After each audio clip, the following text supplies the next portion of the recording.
Olá, seja muito bem-vindo a esse canal, que Deus lhe abençoe. Que você e sua família nesse momento estejam gozando de muita alegria, muita paz e muita saúde. Ó Deus eterno e todo-poderoso, Criador de todas as coisas visíveis e invisíveis, sejam dadas ao teu nome todo louvor, toda honra, toda glória, e seja manifestado em nós o teu poder, a tua força, a tua graça. Dá-nos, ó Pai, os dons do temor, da piedade, da fortaleza, do conhecimento, do entendimento, da sabedoria e do conselho. Aumenta em nós o dom da fé, fortifica em nós o dom da profecia, promove em nós o dom da cura e dos milagres, e conceda-nos o dom das línguas. Ó Espírito Santo de Deus, frutifique em nossa alma o amor, a alegria, a paz, a paciência, a amabilidade, o domínio próprio, a bondade, a lealdade e a mansidão. Obrigado, querido Pai, por ter nos enviado Jesus, teu amado Filho, para a nossa salvação. Ó Jesus, tu Verbo encarnado, a palavra de Deus, de onde provém toda a criação, pelas tuas chagas abertas em teu corpo mutilado pela paixão à humanidade, pelas tuas mãos ensanguentadas, sangradas na cruz, por amor ao Pai e por amor a mim, a meus irmãos e minhas irmãs, toca agora em nosso coração, cicatriza as nossas feridas, cura as nossas mágoas, extirpa os nossos ressentimentos. Transforma as dores de nossos traumas em lembranças dignas de louvor e bênção. E que, consagrados pela Tua palavra, sejamos merecedores da abundância da Tua felicidade. Amém. O Salmo 83 nos diz assim: Ó Deus, não fiques silencioso, não fiques calado e indiferente, ó Deus. Pois eis que teus inimigos tumultuam, levantam a cabeça os que te odeiam. Contra teu povo tramam com astúcia, contra teus protegidos conspiram. Disseram: Eia, destruamo-los, de modo que não sejam mais um povo e não se fale mais o nome de Israel. Sim, todos juntos entraram em acordo para formarem uma aliança contra ti. As tendas de Edom com os ismaelitas, as de Moabe com os agarenos, Gebal com Amon e Amaleque, a Filisteia com os habitantes de Tiro. Até Assur se juntou a eles, tornou-se o braço forte dos filhos de Ló. Trata-os como outrora a Madiã, como Sísara e Jabim na torrente Quizon, que foram exterminados em Endor e serviram de esterco para a terra. Faz com os chefes deles como outrora, com Oreb e Zebe, com todos os seus príncipes, como com Zebá e Sálmana. Eles tinham dito: tomemos posse das regiões de Deus. Meu Deus, trata-os como folhas que a ventania arrasta, como a palha à mercê do vento, como o fogo que queima a floresta, como a chama que devora os montes. Assim, persegue-os com tua tempestade, enche-os de medo com teu furacão, cobre de vergonha o rosto deles, de modo que busquem o teu nome, ó Senhor. Fiquem confusos e perturbados para sempre, e morram de morte vergonhosa.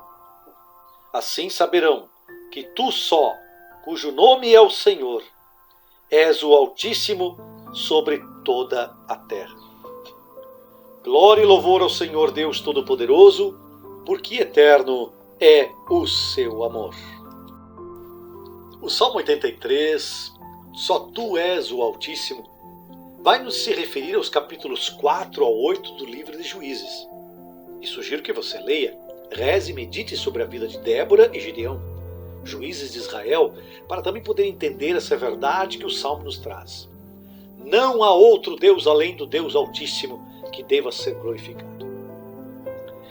Temos por aí visto que pela pregação de falsas doutrinas há outros deuses e que devemos entender isso e que devemos respeitar isso, mas o Salmo é claro quando diz: o rosto deles será coberto de vergonha, de modo que buscaram a ti, Senhor. Aos que não buscarem, sejam perturbados e morram vergonhosamente. Pois assim saberão que somente tu, Senhor, somente tu és o Altíssimo sobre toda a terra. É preciso afirmar que não há outros deuses além do Senhor o Altíssimo. Criador do céu e da terra, Ele que enviou seu Filho Jesus Cristo para salvar o mundo do pecado. Se cremos outra coisa, ou se professamos algo diferente, precisamos dizer a nós mesmos que estamos no caminho que não nos levará à felicidade. Até que ponto estamos dispostos a fazer isso se tornar realidade em nossa vida? A crer que o Senhor Deus Todo-Poderoso é o nosso Deus, o verdadeiro? Pois Isaías profetizou lá no capítulo 24. A terra está de luto e doente. O mundo definha. Com a terra o céu murchou. A terra foi poluída sob os pés dos moradores, pois passaram por cima das leis, violaram o mandamento, romperam com a aliança eterna. Se continuarmos a desobedecer as leis de Deus, que são eternas, vamos definitivamente sermos massacrados pela nossa própria maldade. A quem estamos anunciando? Qual o Deus que estamos adorando? Por qual caminho estamos seguindo? Quando São Paulo foi até Tessalônica para falar de Jesus e do amor do Pai pela humanidade, pessoas contrárias a esse pensamento fizeram o que diz o versículo 3 do Salmo. Tumultuam e contra teu povo tramam e conspiram. Mas São Paulo continua a proclamar a força, o poder e a graça de Jesus Cristo. Apesar de tudo, ele fala de Jesus. E quando está em Atenas, falando aos gregos que tinham estátuas de muitas divindades e tinham um altar onde estava reservado ao Deus desconhecido, Paulo vai dizer: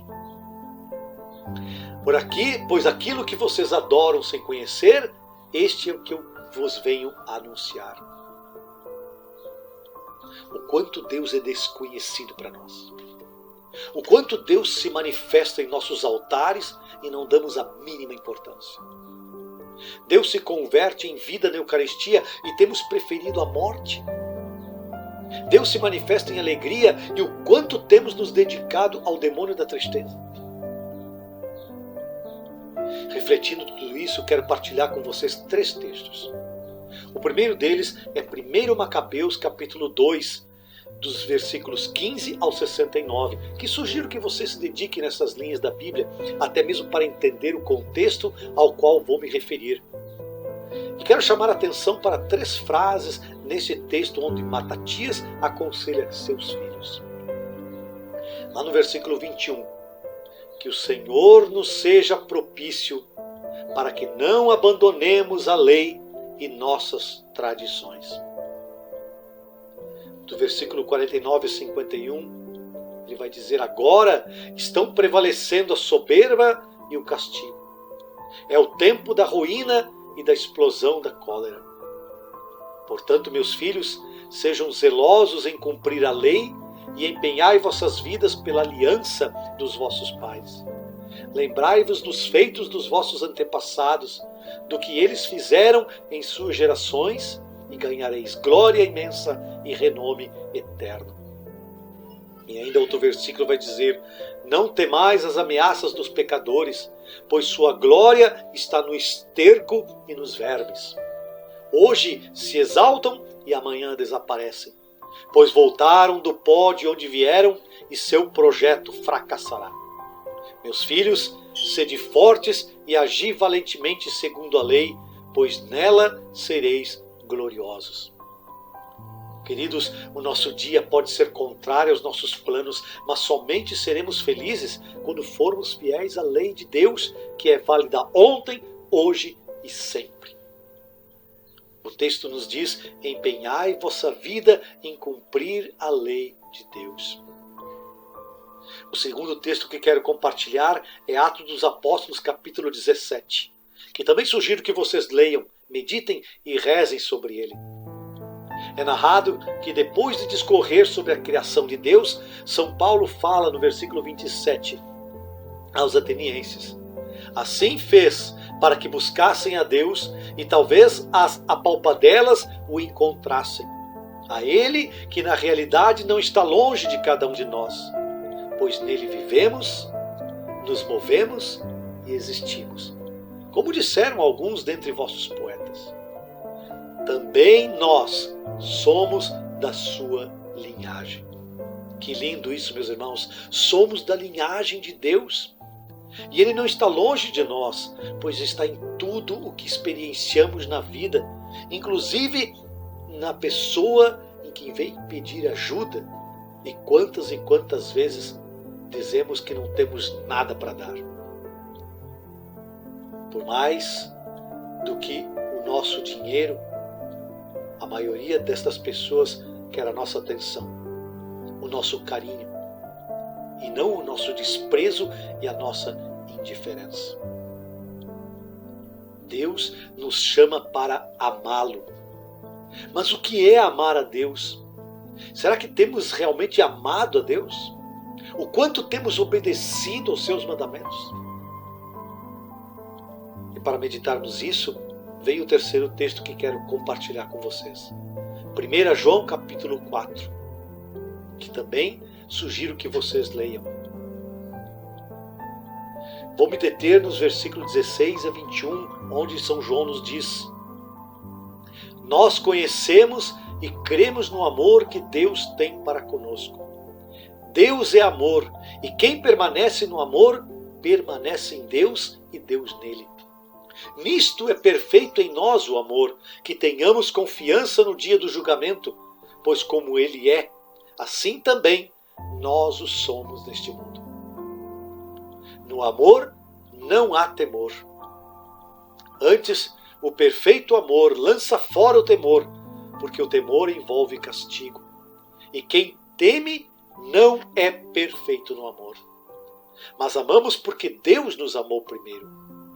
Se alguém disser amo a Deus, mas odeia seu irmão, é mentiroso, porque aquele que não ama seu irmão a quem vê, é incapaz de amar a Deus a quem não vê.